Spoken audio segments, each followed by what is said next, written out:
Betty Thompson's old stiff hands stopped cutting her roses as she spotted two little black girls approaching her house.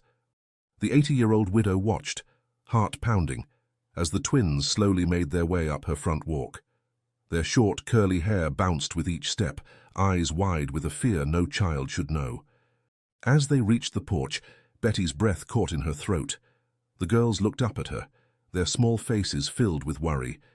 Then, in voices barely above a whisper, they spoke words that would shatter Betty's quiet life and pull her into a nightmare she never expected to face.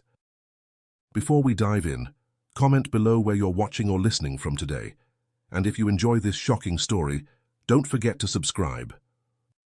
The gentle hum of bees mingled with the rustle of leaves as Betty tended to her beloved garden. At 80 years old, Betty found solace in the vibrant colors and delicate fragrances of her flowers. Each petal, each leaf, held memories of days gone by, of laughter shared with her late husband, George. As she carefully pruned a rosebush, her arthritic hands moving with practiced precision, Betty's mind wandered to the past. She remembered when this neighborhood bustled with life, children's laughter echoing down the street, neighbors chatting over fences, and the comforting aroma of backyard barbecues filling the air on warm summer evenings. Now the street stood eerily quiet. Many of the original families had moved away, their homes either standing empty or occupied by strangers who kept to themselves. Betty was one of the few remaining links to the neighborhood's vibrant past. She paused, wiping her brow with the back of her gardening glove, and gazed at the empty house next door. It had been on the market for months, a stark "for sale" sign, a constant reminder of the changing times. Betty sighed, feeling the weight of her loneliness press down upon her shoulders. Just as she was about to return to her pruning, a sound caught her attention. The distant rumble of an engine grew louder, and Betty's heart quickened with anticipation. She watched as a large moving truck lumbered down the street, its brakes squealing softly as it came to a stop in front of the vacant house. Betty's eyes widened with curiosity.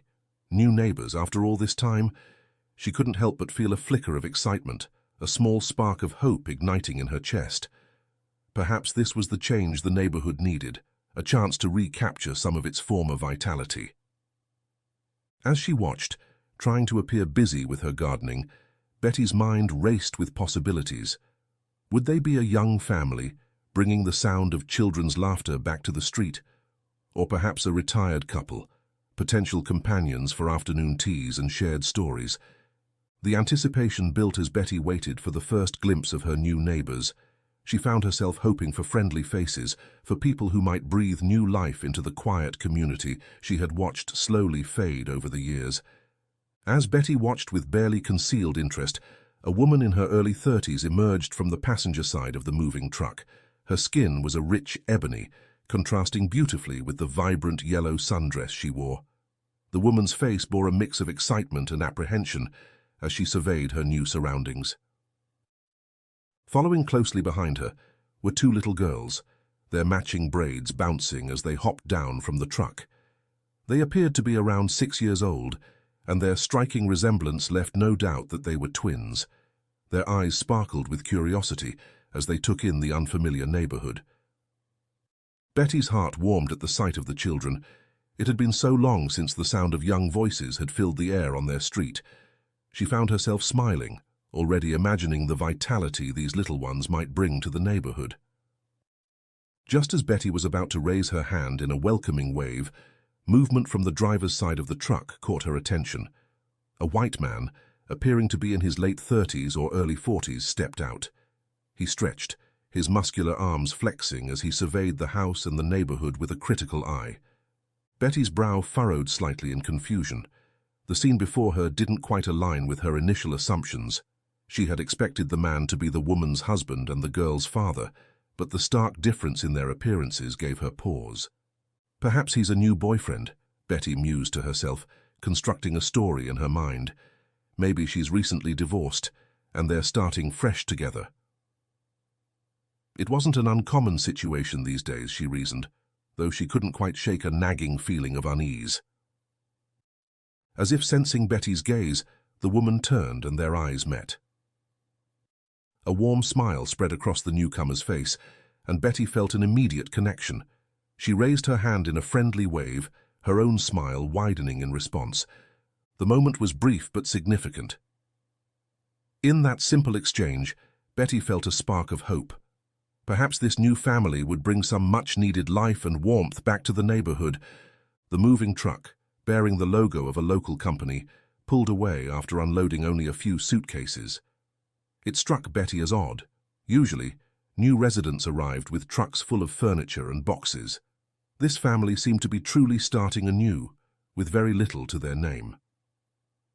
As much as Betty wanted to walk over and introduce herself immediately, she held back.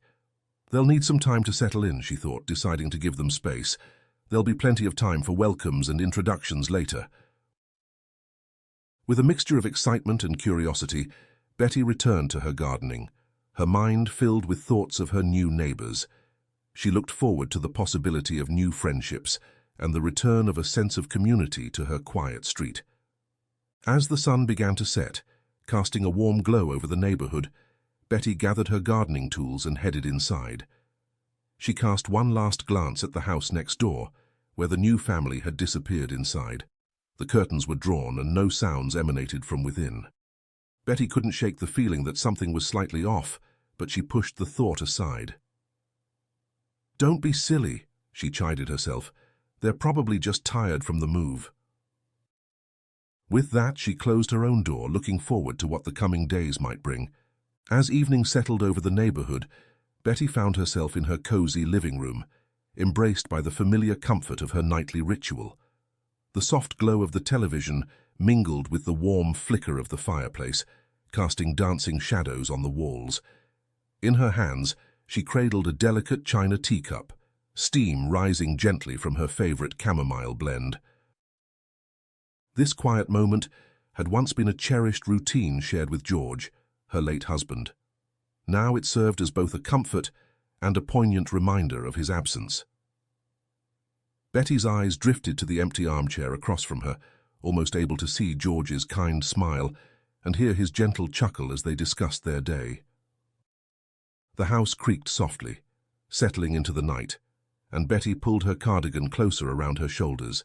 She focused on the television, where a nature documentary showcased the serene beauty of a distant rainforest.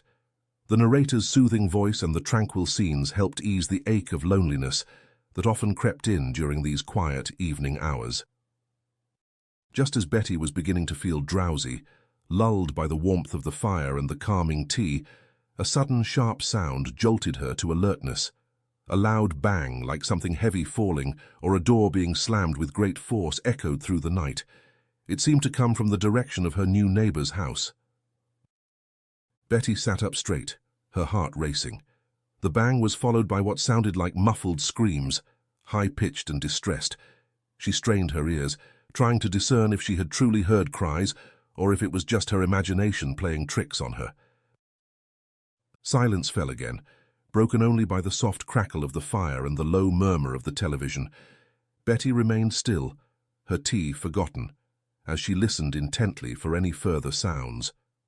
Minutes ticked by, but nothing more disturbed the quiet of the night. Perhaps they're just settling in, Betty reasoned to herself, trying to calm her racing thoughts. Moving can be stressful, especially with young children. Maybe one of the girls had a tantrum or knocked something over. Yet, as much as she tried to rationalize the disturbance, a gnawing sense of unease settled in the pit of her stomach. The sound had been too sharp, too violent for a simple accident. And those screams.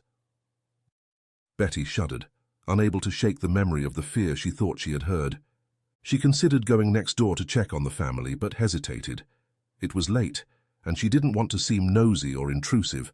After all, she barely knew them. "I'm probably overreacting," she told herself, trying to shake off the discomfort. Betty finished her now-cold tea and went through the motions of preparing for bed. She turned off the television, banked the fire, and slowly made her way upstairs. But even as she lay in bed, staring at the ceiling, she couldn't quite shake the unsettled feeling that had taken root.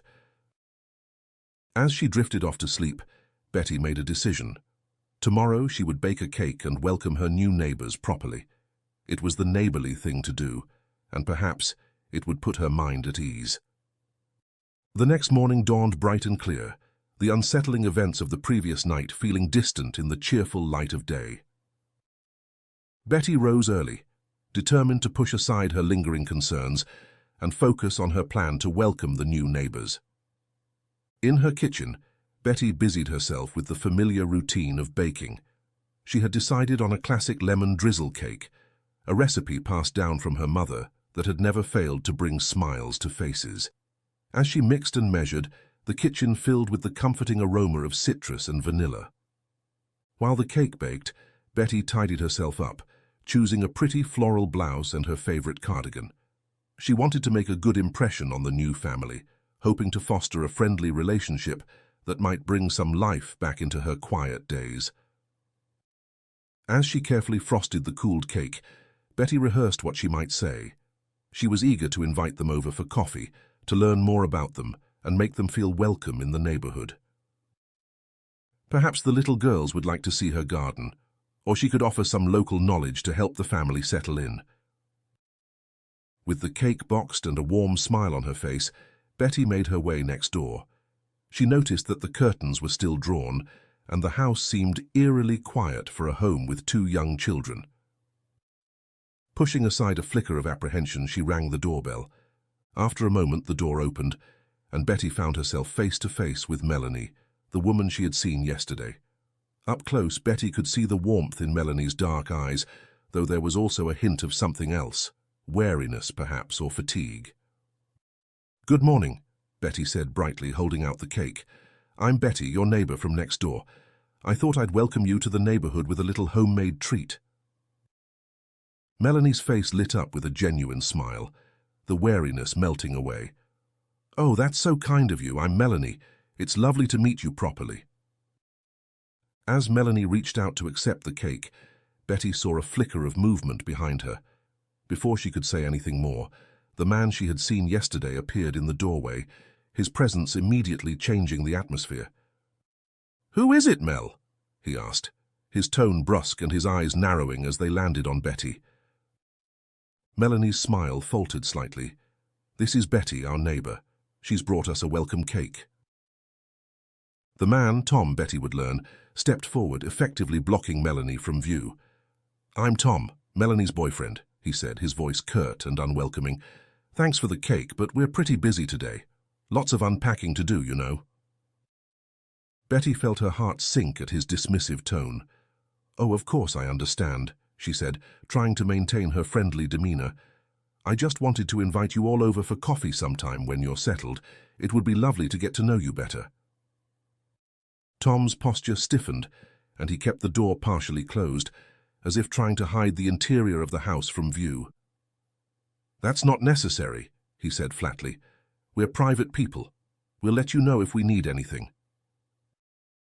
From behind Tom, Betty caught a glimpse of Melanie's face. The warmth had been replaced by a look of resigned disappointment, and she mouthed a silent "thank you" to Betty. Before Betty could say anything more, Tom took the cake box and began to close the door. "Thanks again for the cake. Have a good day," he said, his tone making it clear the conversation was over. The door shut with a finality that left Betty standing on the porch, feeling bewildered and slightly hurt. She had encountered reserved neighbors before, but something about this interaction felt off. Tom's abrupt manner, the way he had dismissed Melanie's evident friendliness, and the guarded way he had positioned himself in the doorway, all contributed to a growing sense of unease in Betty's mind. As she walked back to her own house, Betty couldn't shake the feeling that something was amiss next door. The warmth and excitement she had felt about new neighbors was quickly being replaced by concern and a nagging worry. Betty spent the rest of the morning puttering around her house, trying to distract herself from her thoughts. But her mind kept returning to the strange interaction, to Melanie's silenced friendliness, and to the muffled sounds she had heard the night before. "Perhaps I'm just being a nosy old woman," she told herself, but deep down Betty knew that her instincts were rarely wrong. Something wasn't right in that house, and she couldn't help but wonder what might be happening behind those drawn curtains. As the afternoon sun began its descent, Betty found herself absently watering her collection of indoor plants. The familiar task usually brought her comfort, but today her mind was elsewhere, still mulling over the strange encounter with her new neighbors. She moved from plant to plant, her weathered hands gently tilting the watering can, when a flicker of movement outside caught her eye. Betty paused, peering out the window, and her heart skipped a beat at what she saw. The two little girls from next door, the twins she had glimpsed yesterday, were making their way across the lawn towards her house. Their movements were furtive, hunched over slightly, as if trying to make themselves smaller. Every few steps they would glance back at their own house, their little faces pinched with worry. Betty's brow furrowed with concern. This didn't look like the carefree exploration of children in a new neighborhood. There was an urgency, a fear in their movements, that set alarm bells ringing in Betty's mind. Setting down her watering can, Betty made her way to the front door. She opened it just as the girls reached her porch, their wide eyes looking up at her with a mixture of hope and apprehension. "Hello, dears," Betty said softly, crouching down to their level despite the protest of her aging knees. "Is everything all right?" The girls exchanged a nervous glance, and Betty's heart clenched at the fear she saw in their young faces. After a moment of hesitation, one of the twins leaned in close, her voice barely above a whisper. "Our new daddy doesn't like us." The words hit Betty like a physical blow. She felt the color drain from her face as she processed what the child had said. "What do you mean, sweetheart?" she asked gently, fighting to keep her voice calm. But before either girl could respond, a booming voice shattered the moment. "Girls, what do you think you're doing? Get back here right now." Betty looked up to see Tom striding across the lawn, his face a mask of barely contained anger. The twins flinched at the sound of his voice, their little bodies tensing with fear. "I'm so sorry," one of the girls whispered hurriedly. "We have to go." With one last pleading look at Betty, the twins turned and scurried back towards their house. Tom met them halfway, grabbing each by the arm and practically dragging them back to the house. Betty stood frozen on her porch, her heart pounding in her chest. The girls' words echoed in her mind, along with the image of their frightened faces. She watched helplessly as Tom ushered the twins inside, slamming the door behind them with such force that she could hear it even from across the yard. For several long moments Betty remained rooted to the spot, her mind reeling from what had just transpired.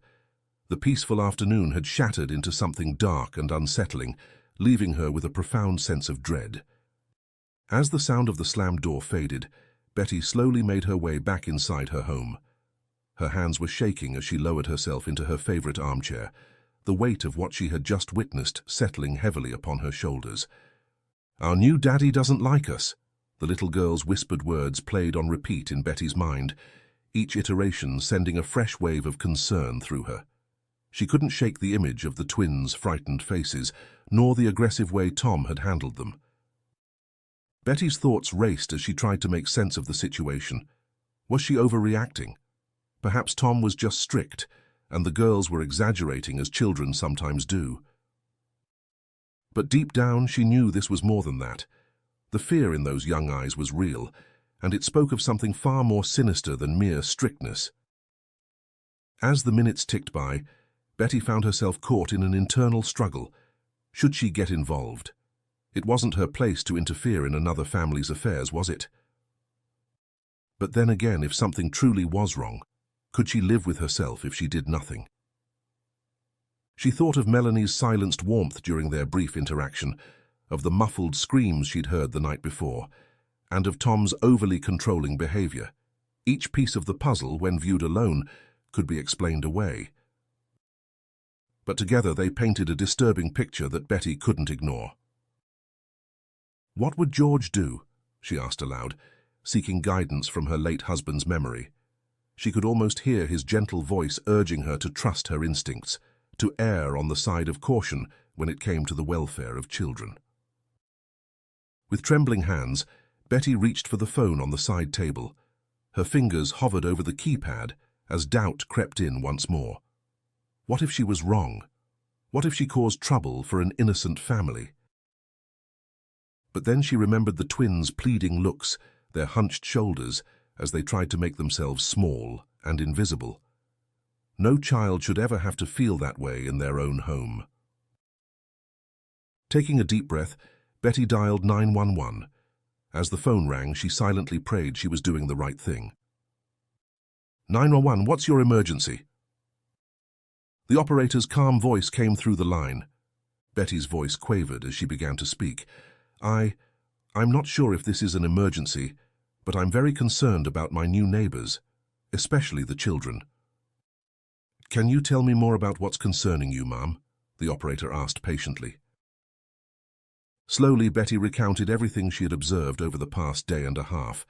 She described the disturbing noises she'd heard, Tom's aggressive behavior, and most importantly, her interaction with the twins. The little girl told me their new daddy doesn't like them, Betty explained, her voice catching. And you should have seen how scared they looked when he called them back. I've never seen children so frightened. The operator listened attentively, asking clarifying questions here and there. When Betty had finished, there was a brief pause.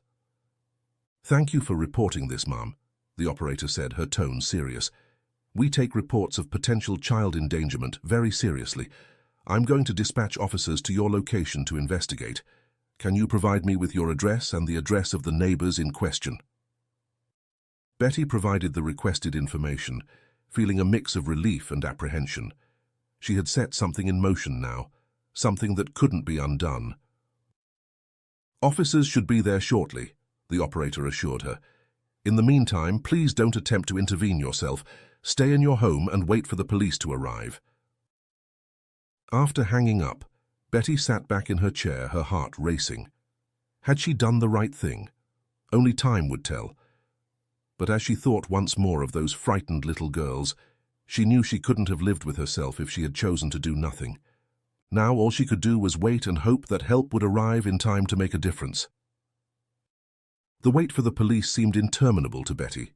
She paced her living room, alternating between peering out the window and straining her ears for any sounds from next door. The neighborhood remained eerily quiet, which only served to heighten her anxiety. Just as Betty was considering calling 911 again, she heard the distant wail of sirens. The sound grew louder, and soon she saw 2 police cruisers turning onto her street, their lights flashing, but sirens now silent. Relief washed over Betty as she watched the officers exit their vehicles. There were 4 of them, 2 men and 2 women, all wearing expressions of calm professionalism. They conferred briefly near their cars before 2 of them approached Betty's house while the other 2 headed towards the neighbors. A firm knock on her door startled Betty despite her anticipation. She hurried to answer it, finding herself face to face with a middle-aged male officer and his younger female partner. "Good afternoon, ma'am," the male officer said, his voice kind but authoritative. "I'm Officer Johnson and this is Officer Rivera. We're responding to a call about concerns for your neighbors. Are you the one who contacted us?" Betty nodded, suddenly feeling nervous. "Yes, that's right. I'm Betty Thompson. Please come in." She led the officers to her living room, where they all sat down. Officer Johnson pulled out a notepad, while Officer Rivera's keen eyes scanned the room, taking in details of Betty's home. "Mrs. Thompson, can you walk us through what led you to call us today?" Officer Johnson asked, pen poised over his notepad. Taking a deep breath, Betty recounted the events of the past day and a half. She described the unsettling noises she'd heard the first night, the strange interaction when she'd tried to welcome the family with a cake, and finally, the frightening encounter with the twins. As she spoke, Betty could see the officers exchanging glances. They asked clarifying questions, their expressions growing more serious as Betty shared more details. "And you're certain the little girl said, 'Our new daddy doesn't like us'?" Officer Rivera asked, speaking for the first time. Her dark eyes were intense, focused. Betty nodded emphatically. "Yes, those were her exact words, and if you could have seen how terrified they looked when that man, Tom, called them back. I've never seen children so afraid." Officer Johnson made a few more notes before closing his notepad.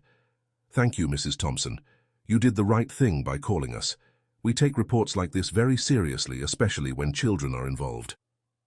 What happens now? Betty asked, her hands twisting anxiously in her lap. We're going to go next door and do a welfare check, Officer Rivera explained. We'll speak with the adults, and, if possible, with the children separately. Our colleagues are already over there. Officer Johnson added, We may need to ask you a few more questions later, Mrs. Thompson. Would you be willing to provide a formal statement if necessary? Of course, Betty agreed without hesitation. Anything I can do to help those little girls. The officers stood and Betty walked them to the door. As they were about to leave, Officer Rivera turned back to Betty. Mrs. Thompson, I want to commend you for your attentiveness and willingness to get involved. Many people would have ignored their concerns or convinced themselves it wasn't their business. Your actions today may have made a real difference. Betty felt a lump form in her throat at the officer's words. I just hope everything turns out all right, she said softly. We'll do everything we can, Officer Johnson assured her. Please stay inside for now. We'll update you when we can. As the officers made their way next door, Betty closed her door and leaned against it, her heart pounding. She sent up a silent prayer for the safety of Melanie and the twins, hoping against hope that her worst fears wouldn't be confirmed. Through her window, Betty watched as the officers approached her neighbor's house. She saw them knock, wait, then knock again more forcefully. The scene before her felt surreal, like something out of a television drama rather than her quiet suburban street. From her vantage point at the window, Betty watched as the front door of her neighbor's house finally opened. Melanie appeared in the doorway, her body language tense and guarded. Even from a distance, Betty could see the woman's eyes darting nervously between the officers and something, or someone, inside the house. The officers spoke to Melanie for a few moments, their stance non-threatening but firm. Betty couldn't hear what was being said, but she could see Melanie nodding, her shoulders slumping slightly as if in resignation. Just as it seemed the officers might be invited inside, Tom's imposing figure appeared behind Melanie. Even from across the yard, Betty could sense the hostility radiating from him. His face was set in a scowl, his body positioned protectively, or was it possessively, behind Melanie. Betty's heart raced as she observed the tense scene unfolding. She saw Tom gesticulating angrily, his voice raised enough that she could hear the angry tone, if not the words themselves. The officers remained calm, one of them speaking in what appeared to be a placating manner, while the other kept a watchful eye on Tom's increasingly agitated movements. After what felt like an eternity, but was likely only a few minutes, Betty saw one of the officers, the female officer she had spoken to earlier, gently pull Melanie aside. Tom made a move as if to follow, but the male officer stepped between them, his stance firm and unyielding. The confrontation at the door continued, with Tom becoming increasingly agitated. His voice rose further, and Betty could now make out fragments of his angry protests. No right. Private property. Mind your own business. The male officer remained steadfast, his calm demeanor a stark contrast to Tom's growing rage. Betty watched, her hands pressed against the cool glass of her window, as the situation teetered on a knife's edge. Where were the twins, Betty wondered, her eyes scanning what little she could see of the house's interior. Were they witnessing this confrontation? The thought of those little girls cowering in fear somewhere inside made Betty's heart ache. Suddenly Tom's voice rose to a shout. You can't do this. You have no right to talk to her alone. Betty gasped as she saw Tom lunge forward, his hand reaching out as if to grab Melanie. In an instant, the calm facade of the officers shattered. The male officer swiftly moved to restrain Tom, while his partner ushered Melanie further away from the door. The scene erupted into chaos. Tom struggled against the officer, his face contorted with rage. More shouting ensued, and Betty saw the other two officers who had been waiting by the police cruisers rush to assist their colleagues. In the midst of the commotion, Betty caught a glimpse of movement in an upstairs window. Two small faces peered out briefly before disappearing again. The twins, witnessing the unfolding drama. Betty's hand flew to her mouth, tears welling in her eyes. This was all her fault, wasn't it? She had set this in motion with her phone call. But even as guilt threatened to overwhelm her, a small voice in the back of her mind whispered that she had done the right thing. Whatever was happening now, it was bringing to light something that had been hidden, festering in the shadows. As she watched Tom being forcibly restrained and Melanie being led away by the female officer, Betty sent up another silent prayer. She prayed for Melanie's strength, for the twins' safety, and for justice to prevail. The quiet afternoon had erupted into a storm, and Betty knew that nothing would ever be the same again. All she could do now was hope that from this chaos, a better future would emerge for Melanie and her daughters.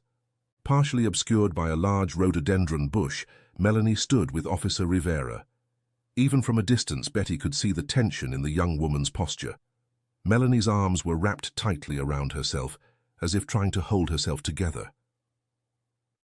Officer Rivera stood close, her stance protective yet giving Melanie space. Betty couldn't hear their conversation, but she could see Officer Rivera speaking softly, her expression compassionate. Melanie shook her head several times, her gaze fixed on the ground. The officer persisted, gently coaxing, and slowly, Betty saw Melanie's resolve begin to crumble. It started with a slight trembling of Melanie's shoulders. Then, as if a dam had broken, Melanie's composure shattered completely. She buried her face in her hands, her body racked with sobs. Officer Rivera placed a comforting hand on Melanie's arm, speaking words that Betty couldn't hear but could imagine were filled with reassurance and support. For several minutes Melanie cried, years of pent-up emotion pouring out. Betty's heart ached for the young woman, wishing she could offer comfort herself. Eventually Melanie's sobs subsided, and she began to speak, her words punctuated by hiccups and sniffles. Though Betty couldn't make out the words, she could see the pain etched on Melanie's face as she spoke. Officer Rivera listened intently, her expression growing more serious with each passing moment. She asked questions periodically, her notepad out now, jotting down Melanie's responses.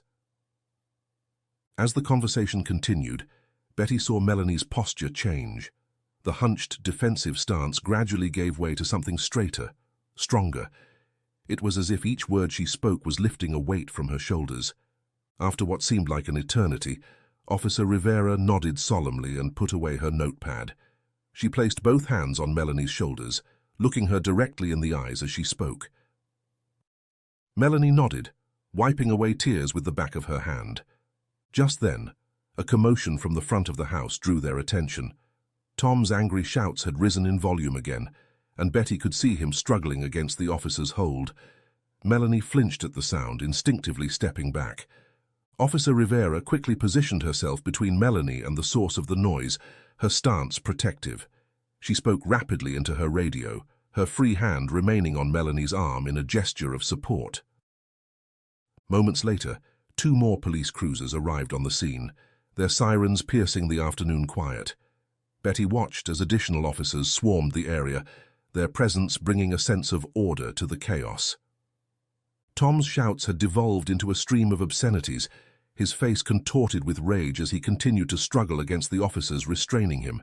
His eyes darted wildly, seeking escape, but the increased police presence had effectively cut off any chance of flight. One of the newly arrived officers approached, a pair of handcuffs glinting in the afternoon sun. Tom's eyes widened at the sight, his struggles intensifying. "You can't do this," he bellowed, his voice cracking with desperation. "I haven't done anything wrong. This is all a misunderstanding." But his protests fell on deaf ears. With practiced efficiency, the officers secured Tom's wrists behind his back, the click of the handcuffs seeming to echo in the sudden hush that had fallen over the street. As Tom was being restrained, Betty's attention was drawn to movement near the house. Melanie, accompanied by Officer Rivera, was slowly making her way towards the front yard. Her face was tear-stained, but set with a determination that Betty hadn't seen before.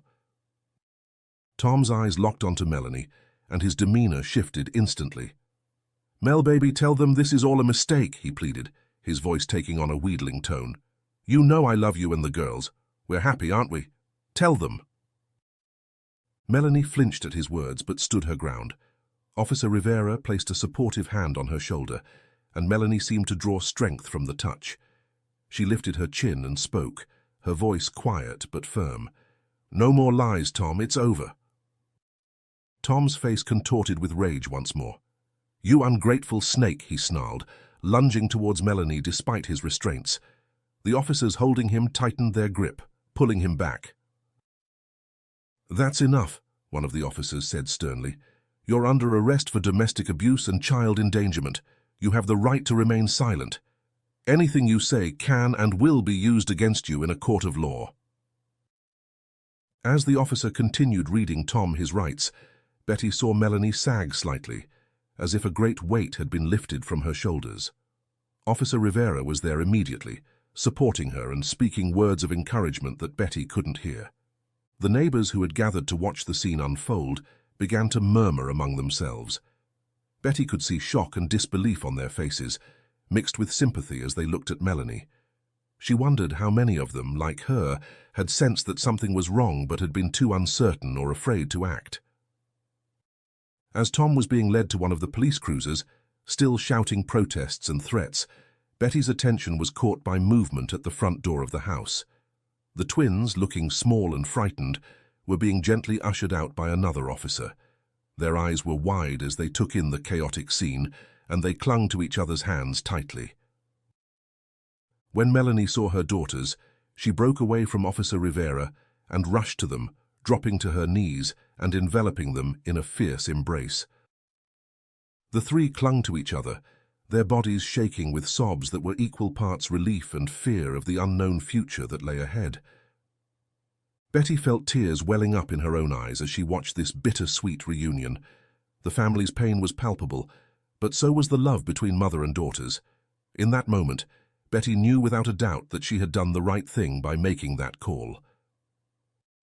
As Tom was placed in the back of a police cruiser, his angry shouts muffled by the closed door, Betty saw one of the officers approach Melanie and the twins.